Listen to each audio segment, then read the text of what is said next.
യുദ്ധരംഗത്തേക്കല്ല പ്രധാനമായിട്ട് പോയത്. വാസ്തവത്തിൽ തുടക്കം ഈ നാച്ചുറൽ ഡിസാസ്റ്റേഴ്സാണ്. അതായത് ഭൂകമ്പമായിരുന്നു ആദ്യമായിട്ട് പോയ സ്ഥലം. രണ്ടാമത് പോയതാണ് പിന്നെ യുദ്ധത്തിലൊക്കെ ഇങ്ങനെ പോയത്. അന്ന് ഒരു ഓർത്തോപെഡിക് സർജൻ ആയതുകൊണ്ട് തന്നെ രാജ്യത്തിന് പുറത്തുള്ള പോകുന്നതിനെ കുറിച്ചാണ് പറഞ്ഞത്. അപ്പോൾ രാജ്യത്തിന് പുറത്ത് ഏറ്റവും കൂടുതൽ ഈ പറഞ്ഞൊരു ഡോക്ടർമാർ, പ്രത്യേകിച്ച് സർജന്മാരുടെ ഏറ്റവും വലിയ അത്യാവശ്യം ഉണ്ടാകുന്ന ഒരു സ്ഥലമാണ്, ഒരു ഇൻസിഡൻ്റാണ് ഈ ഭൂകമ്പം എന്ന് പറയുന്നത്. ഒരൊറ്റ ദിവസം തന്നെ ഒരു 50,000 പേരോ മിനിമം ഒരു 50,000 പേരൊക്കെ പരിക്കേൽക്കുക, അല്ലെങ്കിൽ അതിനെക്കാട്ടി കൂടുതൽ ആൾക്കാരെ പരിക്കേൽക്കുക, ഒത്തിരി പേര് മരിക്കുക ഒക്കെ അങ്ങനെ സംഭവിക്കുന്ന വലിയൊരു ഈവൻ്റാണ്. ഇപ്പോൾ അതിനകത്ത് നടക്കുന്ന പ്രദേശത്ത് മിക്കവാറും ആശുപത്രികൾ പോലും തകരും. അപ്പോൾ ആശുപത്രികൾ പോലും ഉപയോഗിക്കാൻ പറ്റാതാവും.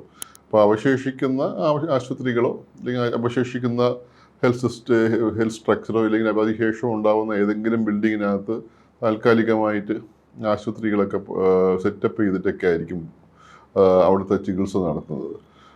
ഈ പരിക്കേറ്റ ആൾക്കാരുടെ എണ്ണം കൂടുന്നതുകൊണ്ട് തന്നെ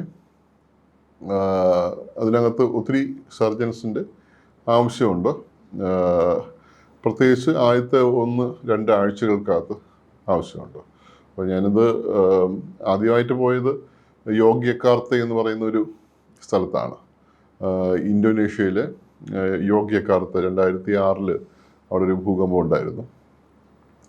അപ്പോൾ പെട്ടെന്ന് പോവുക എന്നുള്ളതാണ്. അതാണ് എൻ്റെ ഒരു നമ്മൾ ലീവൊക്കെ കിട്ടിയിട്ട് എല്ലാവരും സമ്മതമൊക്കെ മേടിച്ചിട്ട് പോകാമെന്ന് വെച്ച് കഴിഞ്ഞാൽ ഒരു കാര്യമൊന്നുമില്ല.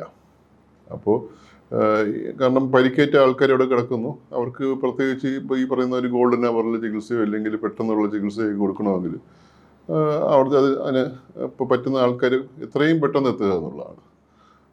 മിക്കവാറും എല്ലാ ഭൂകമ്പത്തിനകത്തും, അതിപ്പോൾ ഇവിടെ മാത്രമല്ല, ഹൈത്തിയിലായാലും ഇറാനിലായാലും നേപ്പാളിലായാലും ഒക്കെ നമ്മൾ എല്ലാവരും ആ സമയത്ത് വിളിക്കുന്നത് പെട്ടെന്ന് ഈ ഒരു എത്രയും പെട്ടെന്ന് അവിടെ എത്താൻ വേണ്ടിയിട്ടാണ്.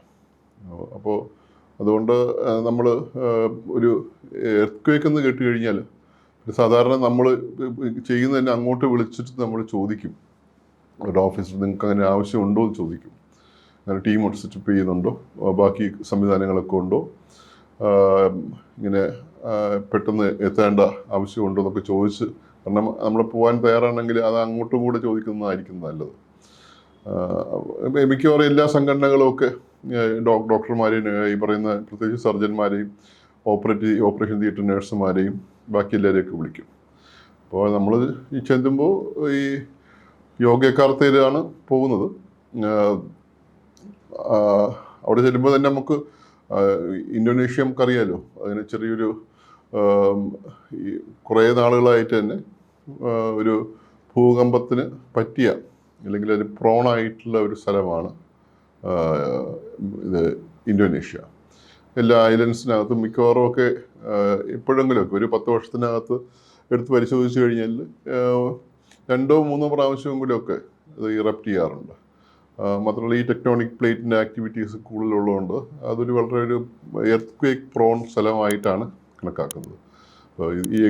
ഈ യോഗ്യക്കാർത്തയിൽ നോക്കുമ്പോൾ ഏകദേശം എനിക്ക് തോന്നുന്നു അന്ന് 50,000-നും 1,00,000-നും ആൾക്കാർ മരിച്ചിട്ട് തന്നെയുണ്ട്. 1,00,000-നും 2,00,000-നും ഇടയ്ക്കുള്ള ആൾക്കാർക്ക് പരിക്കേറ്റിട്ടുണ്ട്.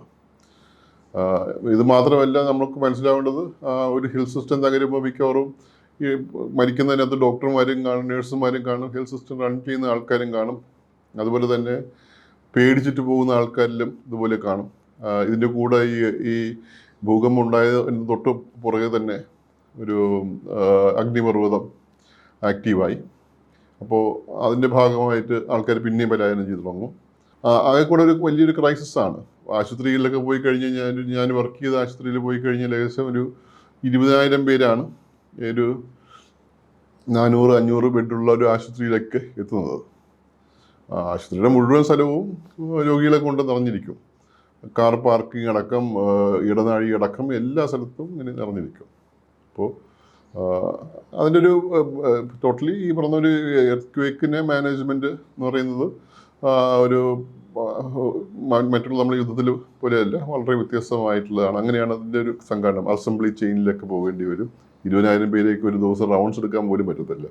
അപ്പോൾ ഓരോ ടീമൊക്കെ ഇങ്ങനെ മാറി മാറി നിന്ന് ഓരോ കാര്യങ്ങൾ ചെയ്തുകൊണ്ടാണ് വാസ്തവത്തിൽ ഒരു ടീം ഫസ്റ്റ് എയ്ഡ് കൊടുക്കുന്നു, ഒരു ടീം എക്സ്റേ എടുക്കുന്നു, ഒരു ടീം ഈ പറയുന്ന ലാബിൻ്റെ കാര്യങ്ങൾ നോക്കുന്നു. നമ്മളെ മിക്കവാറൊക്കെ തിയേറ്ററിൽ ഈ എക്സ്റേ മാത്രമായിരിക്കും കാണുന്നത്, അല്ലാതെ പേഷ്യൻസിനെയൊക്കെ കണ്ടുകൊണ്ട് അവരെ കാര്യങ്ങൾ മനസ്സിലാക്കിക്കൊണ്ടൊക്കെ ഒരു ശസ്ത്രക്രിയ നടക്കത്തില്ല. അതൊരു ലോങ് പ്രോസസ്സാണ്. അതായത് രോഗികൾ മാത്രം മൂവ് ചെയ്യുകയും, അതേപോലെ അസംബ്ലി ചെയിൻ എന്ന് പറയുന്നത് അതുകൊണ്ടാണ് പറയുന്നത്. രോഗികൾ ഒരു സ്റ്റേഷനിൽ നിന്ന് അടുത്ത സ്റ്റേഷനിലേക്ക് ഇങ്ങനെ മൂവ് ചെയ്തുകൊണ്ടിരിക്കും. ഒരു ഡെസിഗ്നേറ്റഡ് ആയിട്ടുള്ള ഒരു കാര്യം ഒരു ടീം അങ്ങ് ചെയ്തുകൊണ്ടേയിരിക്കുക എന്ന് മാത്രമേ നടക്കത്തുള്ളൂ. അപ്പോൾ അത് ഈ എല്ലാ എർത്ത്ക്വേക്കിലും പറ്റുന്ന സംഭവമാണ്. അതാണ് ഒരു ഫസ്റ്റ് മിഷനായിട്ട് പോയിട്ടുള്ളത്.